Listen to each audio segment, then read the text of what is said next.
पहले जब डिजिटली ज़माना नहीं था तो रेडियो की एक अलग ही छाप थी, रेडियो की एक अलग ही धाक थी, रेडियो ने एक अलग मकाम हासिल किया।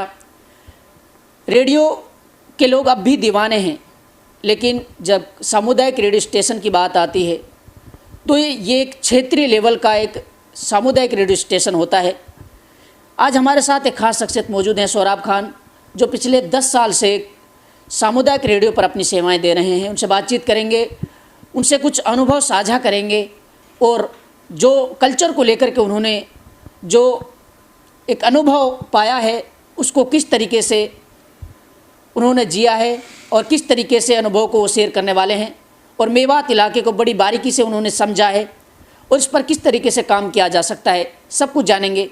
सर, पहले तो बहुत बहुत स्वागत है हमारे चैनल में जुड़ने के लिए। शुक्रिया जी। सर, सबसे पहला सवाल ये है कि आपने ये फील्ड ही क्यों चुनी, क्या ज़रूरत पड़ी आपको? मैं असल में जब कम्युनिटी रेडियो में आया उससे पहले मैं एक और NGO में काम करता था, और जो यहाँ पे मेवात में हमारे जो ड्रॉप आउट बच्चे हैं उनके लिए काम करती थी कि उन बच्चों को प्राइमरी एजुकेशन देना और फिर उनको कंटिन्यू वो आगे अपनी पढ़ाई जारी रख सकें। जी। तो मुझे पता चला कि हमारे यहाँ मेवात में जो कम्युनिटी रेडियो उसके लिए ट्रेनिंग वगैरह दी जा रही है और यहाँ पे कम्युनिटी रेडियो की चलाए जाएंगे रेडियो। तो मुझे शौक़ था पढ़ाई के दौरान से कि जी रेडियो सुनना, और मुझे ये भी था कि कैसे लोग वहाँ बोलते हैं, कैसे लोग काम करते हैं। तो मुझे लगा कि क्यों ना मैं भी एक बार ट्राई करके देखूँ कि मैं ये काम कर सकता हूँ नहीं कर सकता हूँ। तो मैंने इस चीज़ को सीखने की कोशिश की और मैं इनके साथ जुड़ा और इसी हिसाब से मैंने आगे सीखा और फिर मैं काम करने लगा। अच्छा, रेडियो एक ऐसा माध्यम है जिससे आप अपनी आवाज़ के ज़रिए जुड़ पाते हैं और आपकी आवाज़ ही आपकी पहचान होती है। जी। सर, मेवात के लोग क्या सोच रखते हैं रेडियो के बारे में, रेडियो को लेकर के? अगर मैं आपको बताऊं कि जब मीडिया के जो भी क्षेत्र हैं, अगर हम टेलीविज़न की बात करें या हम दूसरे उसकी बात करें, तो अभी भी जो लोगों को जो हमारे बुज़ुर्ग हैं या फिर दूसरे तबके के जो सारे लोग हैं, यानी कि मैं कहूँ कुलेमा भी जो हमारे मेवात के हैं, रेडियो के प्रति सबकी अभी तक पॉजिटिव सोच है कि वो सोचते हैं कि रेडियो के माध्यम से जो भी बातें बताई जाएंगी वो बेहतर होंगी और इलाके की भलाई के लिए।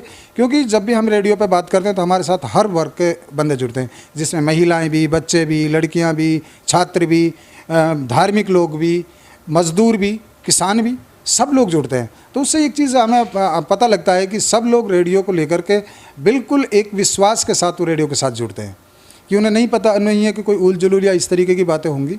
तो उन्हें एक विश्वास है उनका रेडियो के प्रति कि रेडियो पर जो भी बातें बताई जाएंगी वो लोगों की भलाई की, लोगों के हित के लिए, इलाके की भलाई के लिए, इन सब के लिए ही रेडियो पर जो कार्यक्रम चलाए जाएंगे वो होंगे। अच्छा, सिंपल भाषा में अगर यूँ समझें कि 70 के दशक की बात करें, 80 के दशक की बात करें सर, तो तब इतनी अश्लीलता नहीं थी, या फिर एक दायरे में रह कर के रेडियो काम करता है, एक भरोसा जीता है रेडियो ने, तो उसको लेकर के लोगों के दिलो दिमाग में ये चीज़ें हैं कि रेडियो पर कुछ अश्लीलता नहीं परोसी जा सकती है। तो क्या इस चीज़ को सही समझा जाए?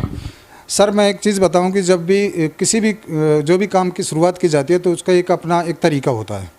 अगर मैं बात करूं तो बहुत सारे जो दिल्ली के चैनल हैं हमारे यहाँ पे जो कमर्शियल रेडियो, वो सभी चैनल्स यहाँ पे आते हैं, लेकिन एक छवि लोगों के दिमाग में थी कि अगर रेडियो FM सुनना है तो सिर्फ गाने सुनने के लिए आपको। उसी बीच में जब कम्युनिटी रेडियो यहाँ पे मेवात में आया, जब रेडियो मेवात ने यहाँ पे काम शुरू किया, तो एक बहुत बड़ा चैलेंज भी था कि उन लोगों के, उन रेडियो स्टेशन के बीच में हम कैसे काम करेंगे, अपने आप को स्थापित करना। हाँ, और लोग हमें क्यों सुनेंगे। तो उसी चीज़ पे जब विचार किया गया तो उसमें यह था कि जब हम लोगों की बात करेंगे, कि लोगों की बातें होंगी, मेवात की बातें होंगी, मेवात के लोगों की आवाज़ होगी, तो बिल्कुल लोग सुनेंगे। और उसी चीज़ को आज तक हमने कंटिन्यू रखा कि हम हर प्रोग्राम में लोगों को लेकर आते हैं, लोगों की बात को लेकर, लोगों की आवाज़ को लेकर आते हैं। जब लोगों की अपनी बातें होती हैं तो 10 लोगों को और भी बताते हैं कि जी रेडियो पे मेरी आवाज़ आएगी, आप ज़रूर सुनना। हम उनका प्रोग्राम जब भी प्रसारित करते हैं फ़ोन करके भी उन्हें बताते हैं।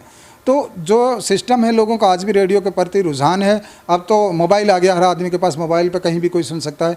अभी भी ग्रुप में लोग रेडियो सुनते हैं। हम जब फील्ड में जाते हैं कि एक बंगला पे या बैठक पे एक रेडियो सेट रखा है, वहाँ 10 लोग बैठ कर रेडियो सुन रहे हैं जी। तो सर, एक सवाल आपसे और है, अब जैसे डिजिटली ज़माना है, सोशल मीडिया का दौर है, और ऐसे में रेडियो मेवात ने अपनी छवि को कैसे बचाया है, कितना संघर्ष किया है, और कैसी क्या चीज़ें हैं जिनको अगर आप सामने लाएंगे तो सोशल मीडिया के सामने टिक पाएंगे? सर, इसमें यह है कि देखो, आप इलाके मेवात की जो भी हमारे यहाँ की परिस्थितियाँ उनसे आप बखूबी जानते ही हैं। वहाँ किसी भी चीज़ को चैलेंज तो हर चीज़ को लेकर है, किसी भी बदलाव के लिए चैलेंज आता है। अगर लोगों की सोच को बदलना एक बहुत बड़ी बात होती है। और ये नहीं हो सकता कि हम आज अगर किसी कार्यक्रम को लेकर चल रहे हैं तो कल उस पर लोगों के विचार आ जाएंगे कि हमने ये बदल दिया, वो बदल दिया। उसके लिए एक लंबा संघर्ष है। तो उसी के लिए यूँ है कि जो डिजिटल की बात अगर हम करते हैं आज के ज़माने में बिल्कुल की जाती है, और लोगों के पास आज फ़ोन ही सब कुछ है, उनका बैंक भी है, उनका टेलीविज़न भी है, उनके लिए सब चैनल उस पर। लेकिन अभी भी जो लोगों को आया है कि सोशल मीडिया के बीच में भी हम लोग जो रेडियो मेवात के माध्यम से, अब जैसा आपके आज हमारे साथ हैं तो आपके माध्यम से भी हमारी बात जा रही है वहाँ पे, क्योंकि सोशल मीडिया के माध्यम से भी तो रेडियो मेवात अपनी बात कर रहा है। जी, हमारा फेसबुक पेज अपना है, उसके माध्यम से भी हम लोगों के बीच में जा रहे हैं, आपके माध्यम से जा रहे हैं, या फिर दूसरा हमारा ट्विटर अकाउंट है, उनके माध्यम से भी हम जा रहे हैं। अच्छा, अलग अलग प्लेटफॉर्म पे आप लोगों के जो पोर्टल्स होते हैं, जो आपके हैंडल्स होते हैं, लेकिन आपका संदेश वही जाएगा जो रेडियो का जाना चाहिए। जी बिल्कुल, वही संदेश हमारा, वही हमारा फेसबुक पेज पे होगा, वही हमारा ट्विटर पे होगा, वही हमारा इंस्टाग्राम पे होगा, और वही हमारा रेडियो से प्रसारण होगा। तो सर, आपको काफ़ी तजुर्बा है, काफ़ी आपने इस फील्ड में काम किया, 10 साल आपको हो गए, तो आपने काफ़ी सकारात्मक चीज़ें लोगों को जागरूक करने के लिए, लोगों को अवेयर करने के लिए काफ़ी आपने प्रोग्राम्स चलाए हैं। मेवात में जो कुछ गंदी लत का शिकार नौजवान हो गए हैं, दहेज की प्रथा की बात करें, या फिर बहुत सी चीज़ें ऐसी हैं, अनएम्प्लॉयमेंट की बात करें, और जिसे कहते हैं कि मेवात के एक भोले भाले लोग हैं। तो इतना कुछ संघर्ष करने के बाद, और मेवात के कुछ ऐसे भी एनजीओ भी काम कर रही हैं, और जो कहते हैं कि मेवात विकास बोर्ड भी काम कर रहा है, सामाजिक संगठन भी काम कर रहे हैं, तो उसके बाद भी मेवात के हालात जस के तस क्यों हैं? आपको क्या लगता है? सर ऐसा है, इसके लिए देखो सबसे बड़ी चीज़ है कि देखो एजुकेशन है ना, जो पढ़ाई एक ऐसी रोशनी है जो आदमी को हमेशा उजाला देती है। तो सबसे पहली बात तो ये है कि हमारे मेवात के लोगों को पढ़ा लिखना होना बहुत ज़रूरी है अगर आगे बढ़ना है, क्योंकि जो दुनिया की आज की रफ्तार है वो बहुत तेज़ है। अगर कदम से कदम मिला के हम उसमें चलना है तो हमें अपने बच्चों को पढ़ाना होगा, खासकर बेटों को के साथ साथ बेटियों को भी पढ़ाना होगा, क्योंकि अभी भी हमारे गांव में सोचे कि बेटी का तो पढ़ाना ही क्या है। और फिर अभी तो हमारे मेवात में बहुत सारे बच्चों को भी उस तरफ ध्यान नहीं दिया जाता। तो एक रीज़न तो ये है कि हमारे जो सोच है पढ़ाई के प्रति उसको बदलना है, हमें अपने बच्चों को पढ़ाना है। दूसरी चीज़ है जो हमारे स्कूलों की यहाँ स्थिति है उसमें सुधार की बहुत ज़रूरत है कि स्टाफ पूरा हो, गांव के लोग अपनी जिम्मेदारी समझें, गांव की जो एसएमसी कमेटी है वो जिम्मेदारी समझे, स्कूल में जाके बात करें। तो मेरा मेन रीज़न है कि अगर हम पढ़ लिख जाएंगे तो हम हर फील्ड में सबके बराबर आ सकते हैं। सर, मेवात के लोगों को क्या संदेश देना चाहेंगे, क्योंकि आप बहुत दिनों से सेवाएं दे रहे हैं, किस तरीके से मेवात इलाके को बदला जा सकता है, सोच को बदला जा सकता है, मेवात के नौजवानों को एक खास संदेश?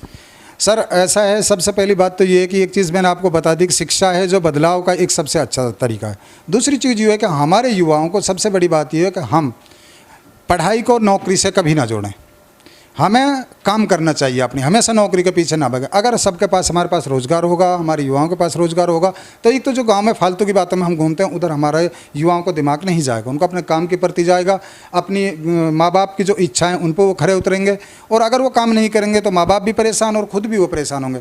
तो एक तो युवाओं से मेरी ये गुजारिश है कि वो एक तो जो नशा की बहुत बुरी आदत हमारे मेवात में आ गई है, चाहे वो गुटखा खाने की बात हो, चाहे शराब की बात हो, चाहे जुआ और सट्टा की बात हो, तो रेडियो मेवात इस पर बराबर हम कार्यक्रम करते रहते हैं। शाम को हम हेलो फरमाइश प्रोग्राम करते हैं, तो बीच बीच में इन सब टॉपिक्स पे हम बात करते हैं और हम लोगों के विचार भी उस पर लेते हैं। लोग अपना विचार बहुत अच्छे से रखते हैं। तो मैं सभी मेवात के लोगों से, युवाओं से खासकर ये गुजारिश करूँगा कि वो पढ़ें, आगे बढ़ें, और जो भी ये जो जिस तरीके की नशे की जो आदत है इनसे दूर रहें और दूसरों को भी प्रेरित करें कि वो भी उनसे दूर रहें। जी, बहुत बहुत शुक्रिया हमारे साथ जुड़ने के लिए। देखिए, ये थे हमारे साथ रेडियो मेवात में पिछले 3 साल से अपनी सेवा दे रहे सौराब खान जी, जो पिछले 7 साल जिन्होंने अल्फाज मेवात, जो मेवात का भी एक सामुदायिक रेडियो स्टेशन है, उसमें अपनी सेवाएं दी हैं और लगातार इस फील्ड में काम कर रहे हैं।